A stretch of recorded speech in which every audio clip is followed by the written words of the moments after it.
Les dirigeants des 10 membres de l'Association des Nations du Sud-Est de l'Asie, ou l'ASEAN, se réunissent dans la capitale du Laos, Vientiane.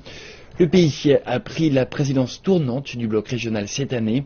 Les dirigeants des pays de l'Asie de l'Est, de la Russie, de l'Inde et des États-Unis, ainsi que d'autres, participent également aux rencontres. Le sommet et ces rencontres sont les bienvenus pour le profil international du Laos, même si les événements n'ont pas démarré de la meilleure manière qu'ils soient. Une triste matinée pour la première visite au Laos d'un président américain en exercice, alors que le sommet de l'ASEAN a officiellement été lancé avec la cérémonie colorée traditionnelle à Vientiane. Obama a prononcé un important discours politique sur son héritage et ses espoirs pour l'Asie. Elle reflète les intérêts nationaux fondamentaux.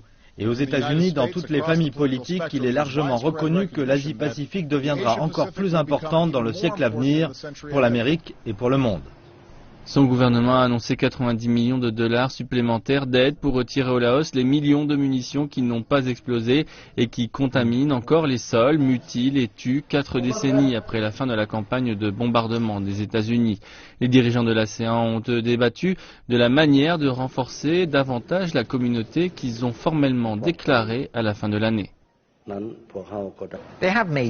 Ils ont fait vers l'unité économique et mardi, ils ont renforcé leur politique et leur coopération en matière de sécurité en signant un plan qui permet à l'ASEAN unifié d'agir en cas de catastrophe à la fois dans et à l'extérieur de la région.